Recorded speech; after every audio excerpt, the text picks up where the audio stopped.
I'm coming. I'm right here.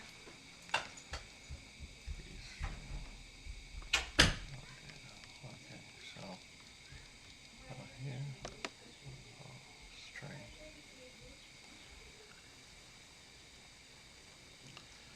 Okay, so hey, well, hello, good morning to you. Welcome to Tottnnam Hotspur USA. I am DJ Paul, and this is another in the series of test broadcast, which eventually will be switched to the parent channel in the corner, top right hand corner, Tottenham Hotspur USA. But the broadcast is being tested on the Rude Boy Sound, which is in the bottom right hand corner. Um, so I would go as long as the stream permits, just to talk about a few things, a few uh, topics. One of the things that I am trying to overcome is the latency and the delay on the broadcast. I don't think that makes good for a conversation. So I'll go as long as I can and then do the corrections as I go. I think when we get the strength of the signal consistently, then we can launch into episodes of covering Tottenham. But the subjects are going to be varied. If you ever visited my stream before, or shorts, it is usually covering you know quick topics, quick conversations, and we move on. So I've been teasing this for a while to actually start doing both long length video and live broadcast, and so this is it. It is full time that the promise of doing broadcast comes online, and so over the weekend, this weekend here, I'm going to do what I promised. One thing that I promise you is to be different. I know sometimes we said we want to be different, and then when that time comes around, we switch because we want to be like the flavor of the day.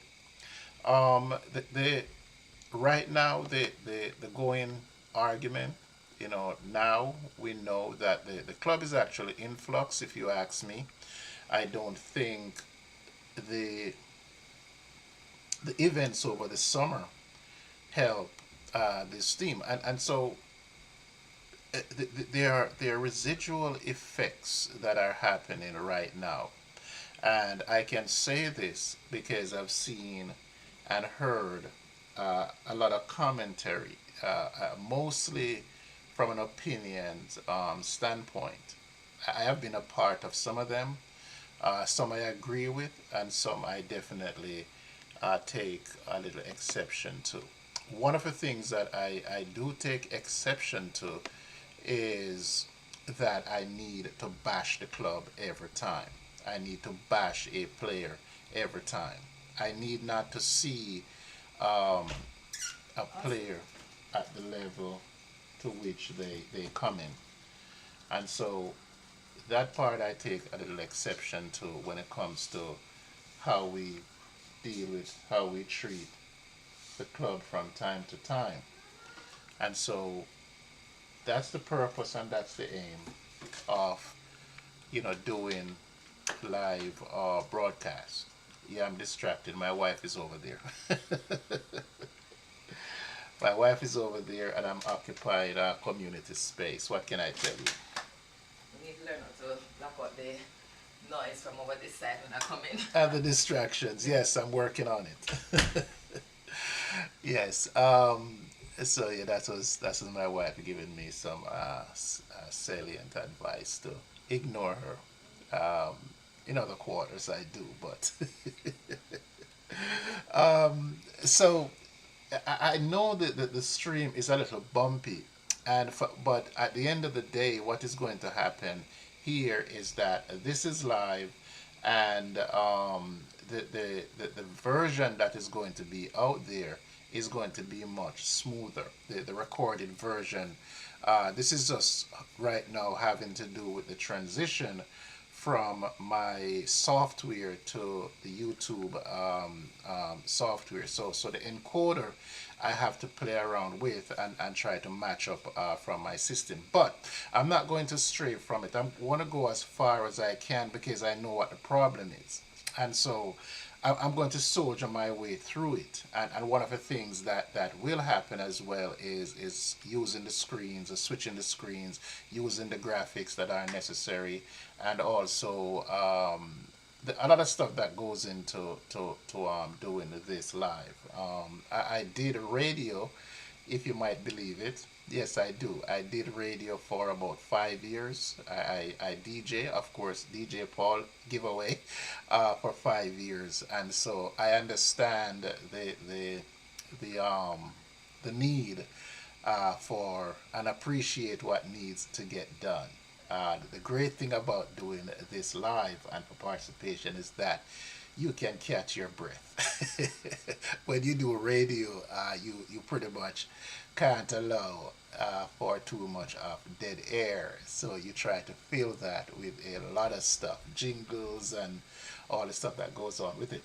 But if I might land myself on a particular subject, I was talking about earlier or mentioned earlier that I'm a positive person, very cynical. I am, but I am very positive when it comes on to Tottenham. I'm vicious, vicious, vicious when it comes on to defending the club, and so I get that in some of my posts. Some people will like say, "Why are you being so obnoxious?" I don't think I'm obnoxious. I just think that I try to say it as it is. I try to say, look, if I come here every day, and this is what's happening right now. If I come here every day, and I match, say, a Brennan Johnson. Brennan Johnson is gone, and I totally believe that once we bought Kudus, then Brennan Johnson was on his way out. I believe at 100%, and still believe that, irrespective of the fact that Kudus got injured. I totally believe that Brennan Johnson sale was warranted. Incidentally, right? Incidentally, talking about Brennan Johnson's sale and how it impacted the team, I'll say this. If you look at the advent of or the events leading up to Brennan Johnson's sale, right? One could sit back and say, well, if you look at the club and you look at the problems that we have, just using Brennan Johnson for example, is that he doesn't play well off the left. I still believe that for Tell and Odebeer, he would have been the best off the left because he can actually score the football. And that's it. There's nothing else to that part of the conversation, period. Right? My suggestion, right, and I if you know me, many people wouldn't know that I waxed on a few times about being a coach. And so I get a lot of disagreement from this. That if I have kudos, which I do have, and as a manager, as a coach, and I look at having a problem on the left wing, what is the solution to my left wing problem when I have a closed window? What would I do with that? And I'm going to say, well, if I have Kudus, who's a natural left footer who wants to play off the right, that's fine. That is Kudus' preference. We bought him for that. My job as the manager is to convince him that I need his left foot over on the wing. Why do I say that? Because Kudus' left foot is better than Tell, Odebeer, and Johnson combined playing inverted. So that's the first solution that I'm looking for. It is for me now to convince Kudus that he needs to play off the left. I have to sell him that.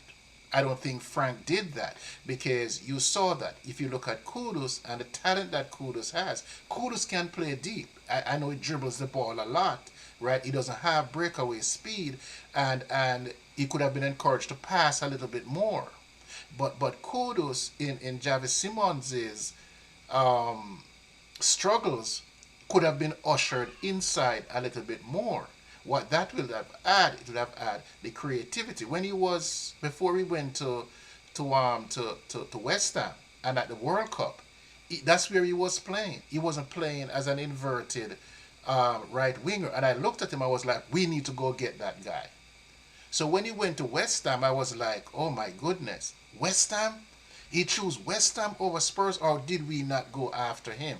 So I had my eyes on Kudus before. So if I criticize him now, it's not because I want to criticize him. I'm criticizing based on what I saw before.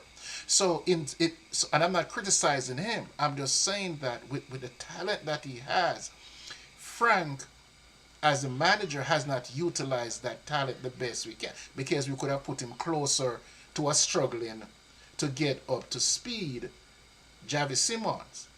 Saying that, what you'd have to compensate for that is a Brennan Johnson who is below par, but Brennan Johnson does play within the framework of the goal. If you're on the counter attack, you know you have the speed of Brennan Johnson to get there in the box with, say, a Richarlison. And we're talking about players that are not up to standard.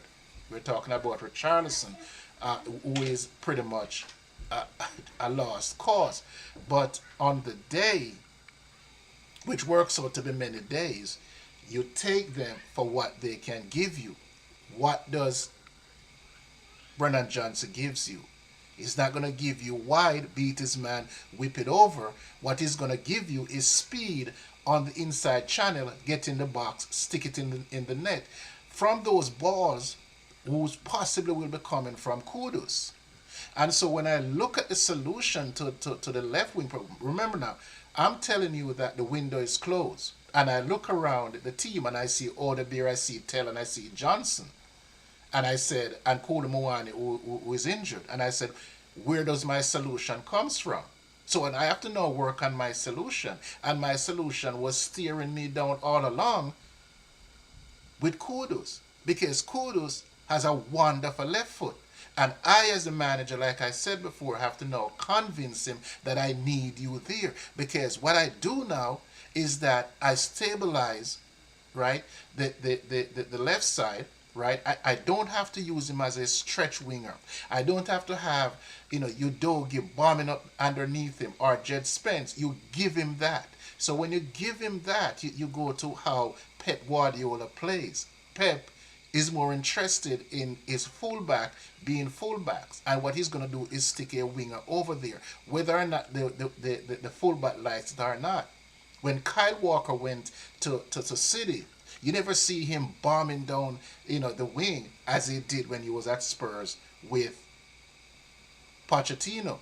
Why? Because Pochettino played a 4-2-3-1, and so you have Del Alli on the right side, or anybody that it could fit in there. We never had wingers. Son would go wide and play on the channel.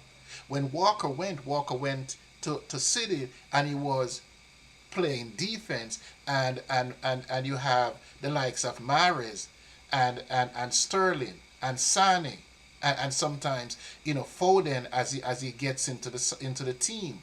And then you leave that when Julian Alvarez, start to click. He too take turns over there. So the speed of Kyle Walker that Pep wanted was to play defense, not to go down there bombing, because Mahrez and all the other players were doing that for him. So what did he get? He got the service that he wanted. The balls were coming inside, because that's the importance of having a winger. If the ball can't go, then you bounce it back to the fullback puts it over. Liverpool, the same thing. I'm not saying that we're Liverpool. I'm talking about football, and this is very difficult to do when you talk to a lot of people on social media, because they want to talk about the players and personality rather than the tactics of the game. And I'm expanding my conversation to show you that Kudus and Johnson could have worked. But Frank, I'm not criticizing Frank. I'm just saying if that's not what he wants to do, that's not what he wants to do. I'm just saying that labeling and belaboring the fact that we don't have a winger, right, was not the problem. There was solvable pieces in the team to get something out of the left side. And that was Kudus, because Kudus is the best player. So if you're going to ask your best player to sacrifice, then that's what you do. And Frank does not do that. I'm just talking as a former player, as a coach, I have to now look for solution, because in the window I did not get what I want. I wanted a winger. And let me say this before I say anything else. Had we gotten, say, Eza, say this all the time. Had we gotten Eza, we still would have been short on a left winger. So would have still had the same problem, because Eza would have played as a number 10. Or he would have played a little wider. I don't think he would have gotten a Javi Simmons. But I don't want to get too far away from the point I'm trying to make as far as Frank is concerned and what I saw then. And I want to get back to why I am using Brennan Johnson and Kudus. Obviously, both of them in the situation that they are right now, one is gone, one is injured, cannot help the team. But if you want to talk about the advent of things and starting from the plan, right? If you look at that, because that's where I was going with it before I went off track, to explain the whole reason why I think Brennan Johnson would have worked if the manager wanted to find that solution. What I was saying, to make the point before I went down the deep end in the ditches, is that if you put Brennan Johnson as your right winger and forget all the other things that he does not do, but he gets within the frame of the goal, then you have a chance with balls coming through, with balls being played through. Kudus doesn't have the speed, but he has the skill. Brennan Johnson had the speed, but he doesn't have the skill. So now you have two players with deficit. So what do? You bench Brennan Johnson, so you take Brennan Johnson's ability to score out the team, and you stuck Kudus there, who have less ability to score. He scored 14 goals, I think, in his Premier League tenure at West Ham. Brennan Johnson scored more than 14 goals in one season.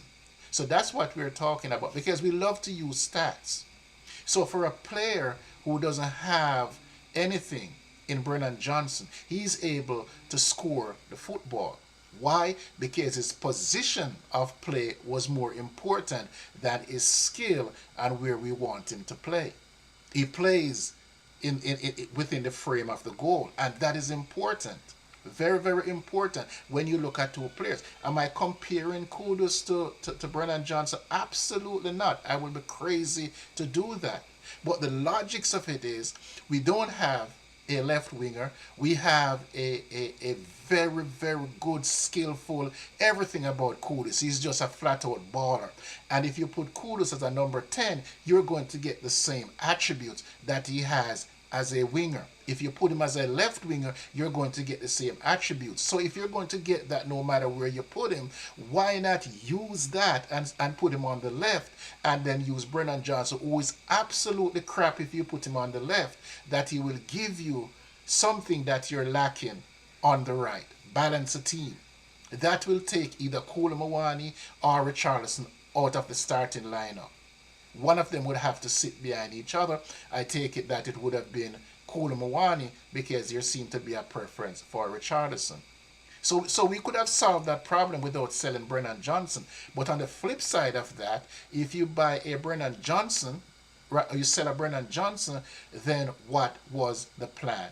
If you sell Brennan Johnson, then the plan should have been that I'm going to go out and get a left winger. I know I'm saying that the back room had a half-assed plan, because there was nothing wrong if you have 120 days to make a plan and you effect it on the first day or so that the window opened. That was excellent. That was absolutely the way you're supposed to go. It only a pity it was selling and not buying. If you target Brennan Johnson to be the player that is going to go, that was excellent planning. And you execute it right as the window opens. Why wouldn't or why couldn't you have the same execution of plan for players that you know you need? You know you need a midfielder. You need a striker because Solanke is not on the mend. You know you need a left winger. And those three positions are critical at the time. And I'm not talking about the injuries as yet. I'm not even going to go over there because that could have happened at any time. But those three positions that I'm talking about, you have to fill them. It shouldn't have taken you this long. And what did we do? We go out and we sign a 19-year-old left back. We don't have a problem at left back. We have a problem in depth. We have a problem in the way it is executed. But we don't have a personal problem at left back to the degree that we have a problem in the midfield and up front. Those three positions. Because if when you look at it, Ben Davies can play as a left back and he's healthy. If you really want to get creative, Danzo and Jagushin are both healthy. You're not playing in a back three, you're playing in a back four. So therefore you're going to have the services of three unused central defender every game.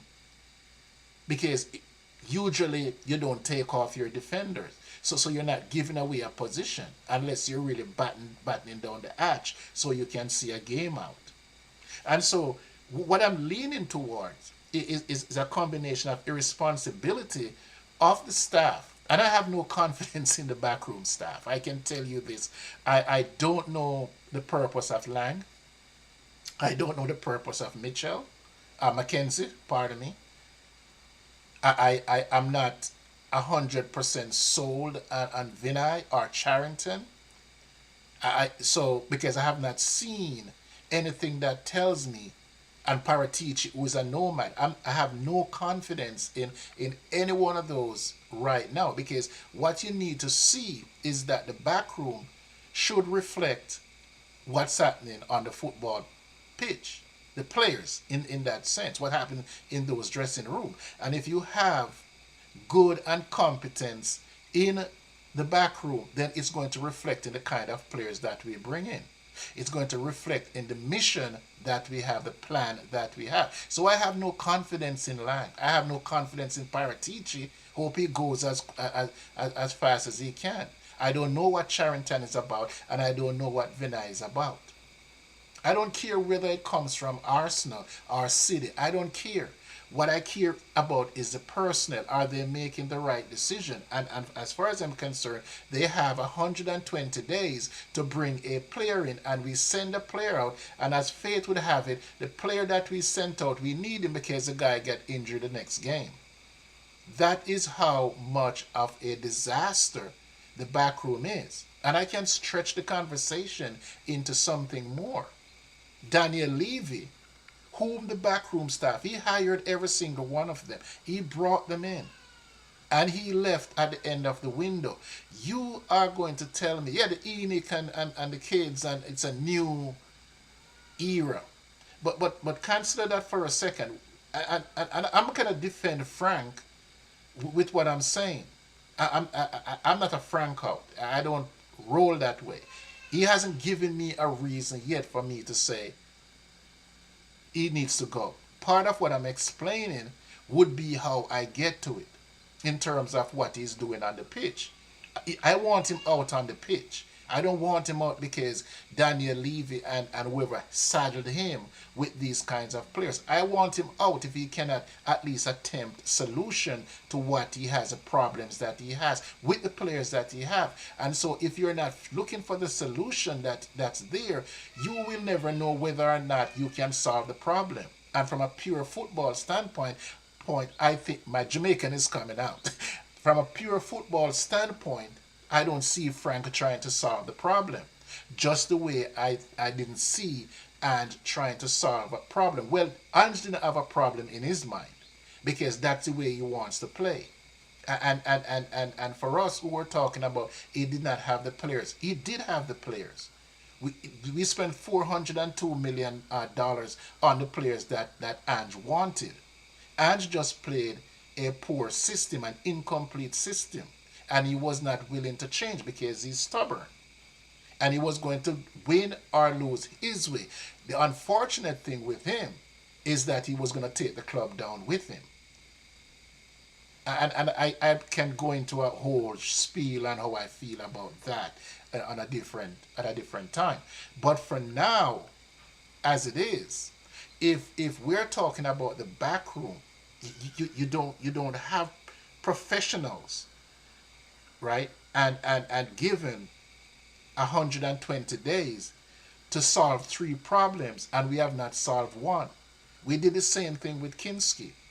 We didn't need Kinski. We had Austin. And the entire team flew to wherever they did the year before or last year and go get Kinski from out his living room, probably playing Xbox. That was easy to do.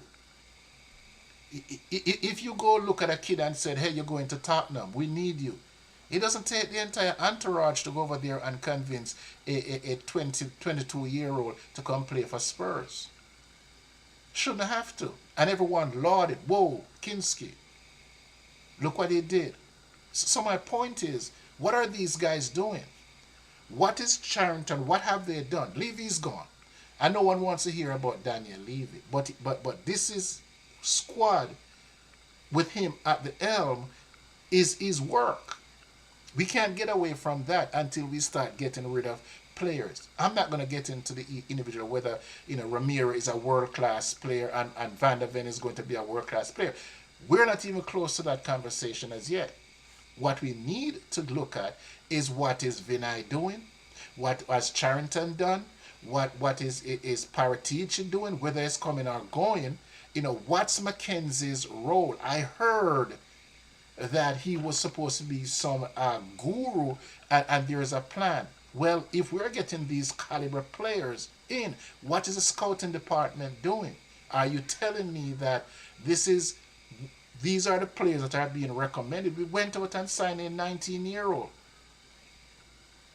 when we need senior player. And as far as I'm concerned, we don't really need him. We absolutely don't really need him because right now, as it is with the festive season dying, right?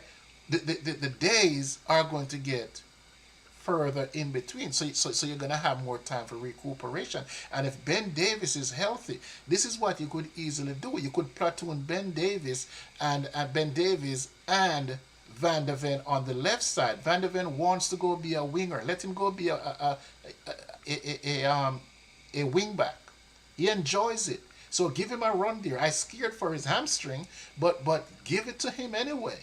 You have a choice of Danzo, who can play on the left side with Romero. You have Jagushin, who's healthy, and you have Ben Davis. So now where I'm hitting Frank and the board is that you have a solution for your left back position right there in the squad. Right there. You didn't have to go outside to go sign a 19-year-old to solve that problem. We have three options. And if you want to throw Archie Gray in there, you throw Archie Gray. So there you can find four options for your left back position. What will that do for the team? Now you can move Spence over to the right side and relieve Paro, because Paro is being pillaged by every team because he's weak. So while we're here and we're saying, oh, well, Paro is supposed to go forward. Why? He's a defender. Concentrate on what he's supposed to do. And that's why I used the Pep Guardiola reference earlier. Walker wasn't a good defender, but he's fast. So what did Pep do? Pep uses speed. Give him less to do. You don't have to bomb down the flank to be a good defender.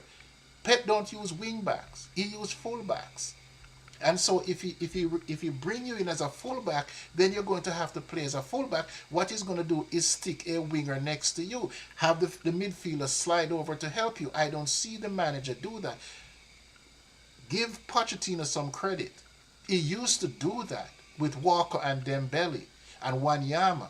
When Walker goes forward, he used to slide Dembele over and slide Wanyama over, so that we don't have the left side being so vacant when the two fullbacks are going up. Remember, Rose is not a wingback. Rose is a fullback, but they all went up because Poch never actually played with wingers. Everyone used to tuck inside. Son inside, Del Ali inside with Ericsson. So everyone played close, with Kane in the neck. So you see, it can work. It will happen depending on what the manager is looking for. And that is why I use a Brennan Johnson situation, that we could have done that easily. We could have played a Nora 3 in the front with Brennan Johnson playing on the inside, give that outside to Porro or the number 8 to slide over there and add a little bit more to keep the width. And you don't need a width, because what you can do is bring the fullback inside to cause more congestion and leave that space vacant. Now you can start crossing the ball with ease, which is what would help Porro in his execution of how the team is supposed to play. But I don't see Frank doing that, and that is where I am looking at Frank as a manager. Where is he trying to find a solution? That's the same reason why I said the same thing with Kudus. Or was he trying to find a solution for the left wing position with Kudus? And that is where I would hit Frank. And the same thing I'm saying now. Frank is doing the same thing that the board is doing. Where the solutions are supposed to be coming from, they're either not up to it or they're not paying attention to it. And we have not gone out there 10 days in the window, and we have not signed an attacker, and we need 3. We need 3, and we lost 3. So in essence, we need 6. We were in the deficit long before all the injuries started, and we did nothing to address it. And for me, why I started with the back room is that, what are these guys doing? What are they doing? When the window closes, it's time to get to work. The first thing you identify is, where did I came up short in the summer window? First thing you address. Let me look forward to the January window to now rectify where I came up short. Injuries going to take place. January window to rectify that. We haven't done that. We should have at least 2 players at each position that we're looking for. I don't get too involved with the clickbaits on social media. The Diamande and all the other players that they exciting, and somehow someone said that kid would fit Spurs, or that player would fit Spurs. I deal with when there is actual interest in there, and don't tell me so that you don't have a plan with players that you want to go out, and that is why I said the Brennan Johnson thing was a farce. Because that is the way you're supposed to be acting if you're going to be a proper club. You know that Brennan Johnson is not needed. He has a resale value, even though we were losing money from him. But you targeted Brennan Johnson. Why didn't you target players the same way for January 1 that you targeted Brennan Johnson to go out? Was that too much to ask? That is what I'm confused about. I'm really confused about that we find time to make a deal for Brennan Johnson going out when we don't have a problem with Brennan Johnson as a body. We didn't have a problem with Brennan Johnson as a body. We have a problem with missing playmakers because Madison was out, Javis Simmons is struggling. We don't have another playmaker to put next to Palinia, and we need a striker because Solanke is injured and Kulishevsky was never getting healthier. So with all of that problems that we have, we find the easiest way out was to sell Brennan Johnson. And then what happens after that? We're still here. And I think I'm getting a bit angry when I think that this has happened before. We targeted Dragoshin in October the year before. We didn't sign him until the 30th of January. We went out when we have a slew of injuries last year and we sign a goalkeeper, which we never need. And we come back this year and we did the same thing. So this is not a Daniel Levy thing. This is the club behind the scene and the people who are running the club.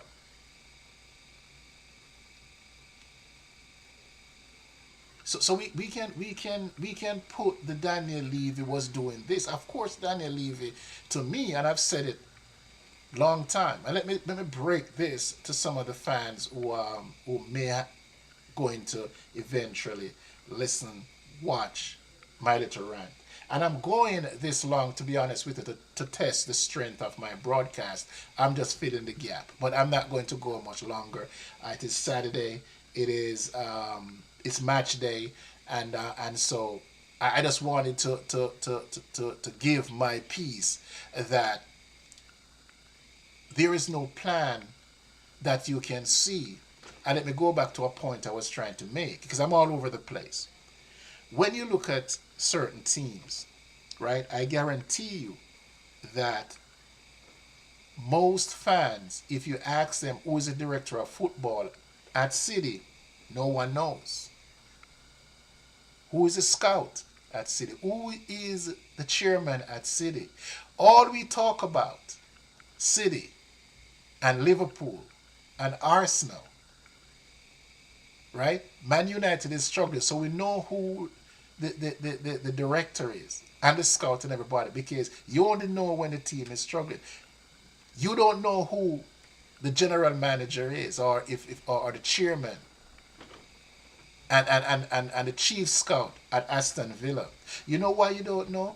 Because they're doing their jobs. And when you look at what is out there on the football pitch, it is representative of what's happening in the back room. Let's twist that around just a little bit. Just a tiny tad. Just a tiny tad. When you look at what's happening at Spurs, what are we talking about? We are talking about players who are not good enough. We're talking about whether or not Ramiro is a world-class player. Really? We're talking about whether or not any of our team can get into any of the top 5 or 6 squad. That's what we're talking about. And you're like, okay, so when are we going to start talking about the actual football? And that's a reflection of the back room. If the back room is producing, like they should, quality players, then we will know whether or not the manager himself is good enough to be here. You can't start judging the manager with a squad that is depleted of talent. And that's what we're doing. I went back and I look at our Champions League roster or the starting 11, just for the sake of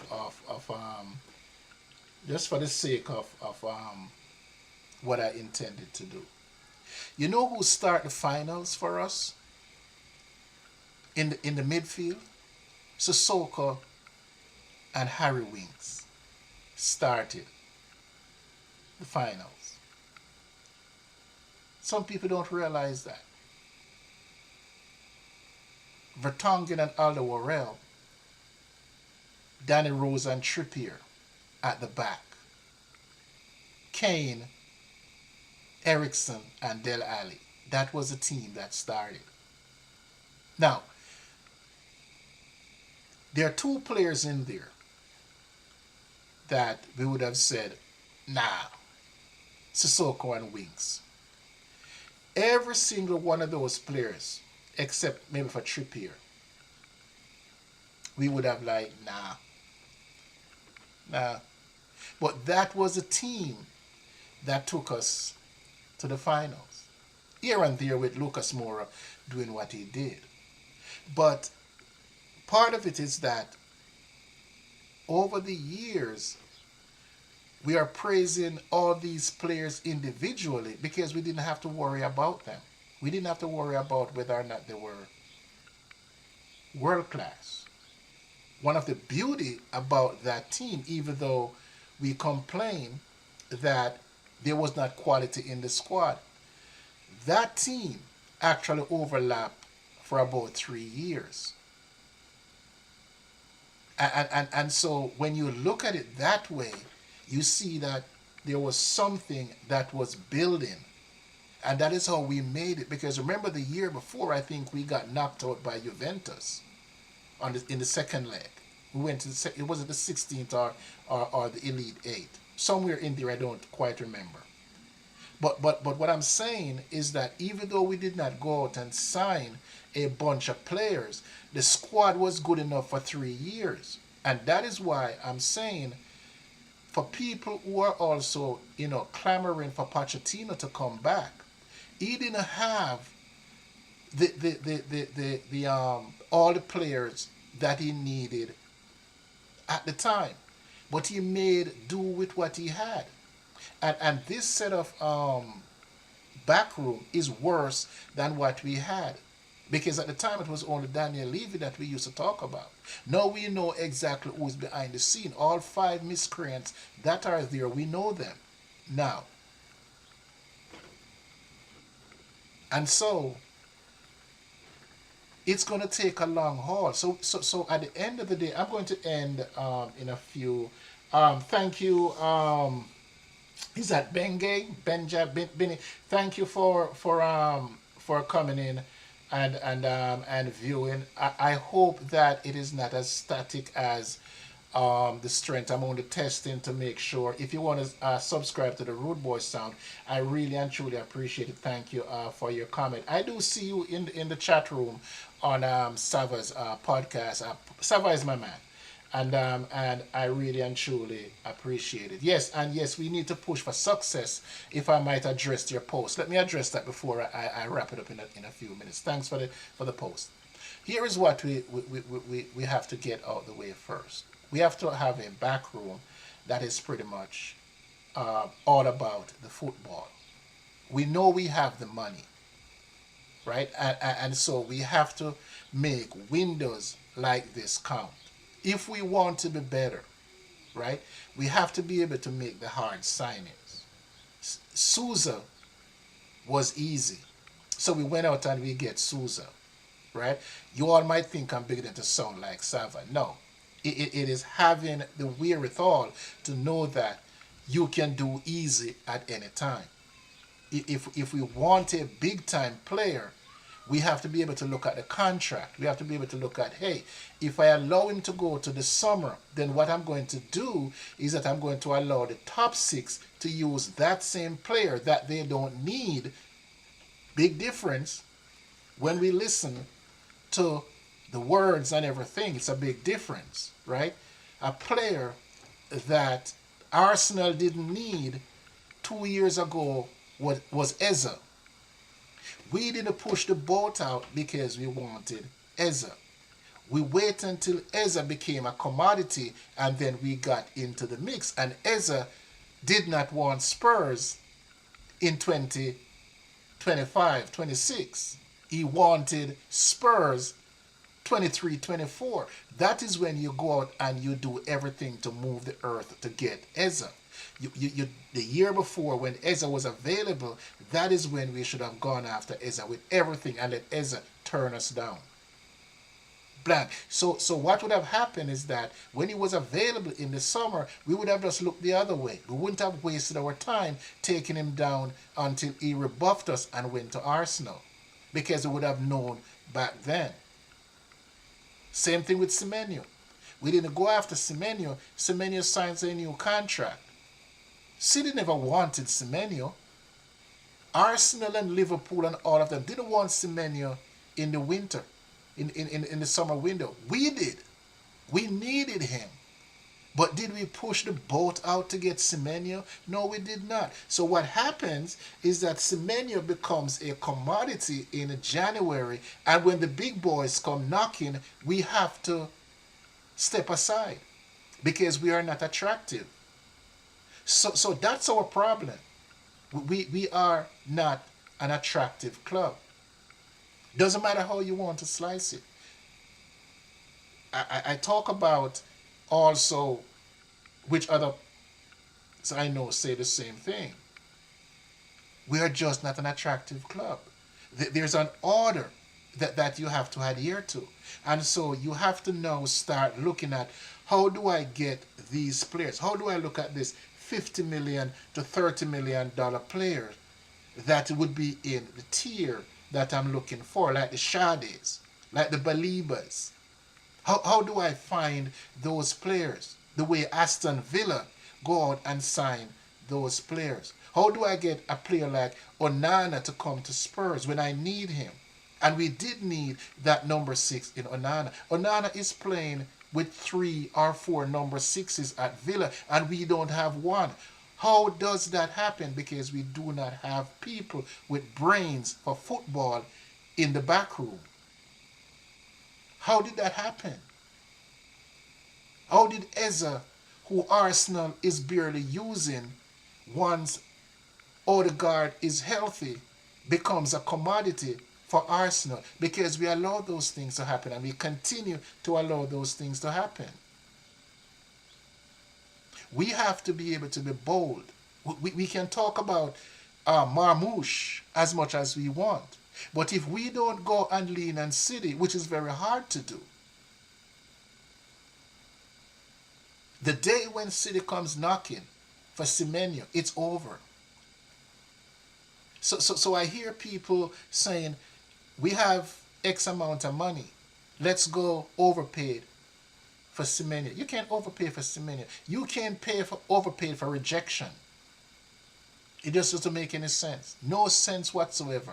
So those kind of conversation needs to just get out our system, and we need to live with the reality. Where are we looking? Where are we shopping? Let's find those second tier, because that's where we are.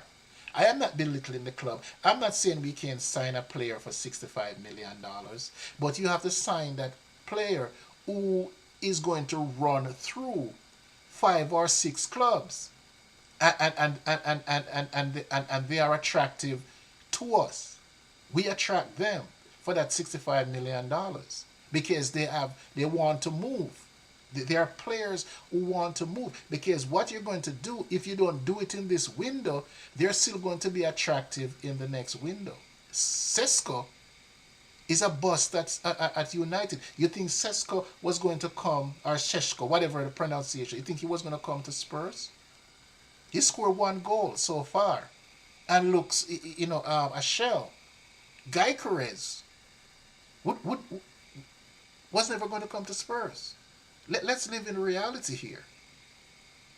He's struggling. So when we look at it, why are we going to put ourselves in a position where we're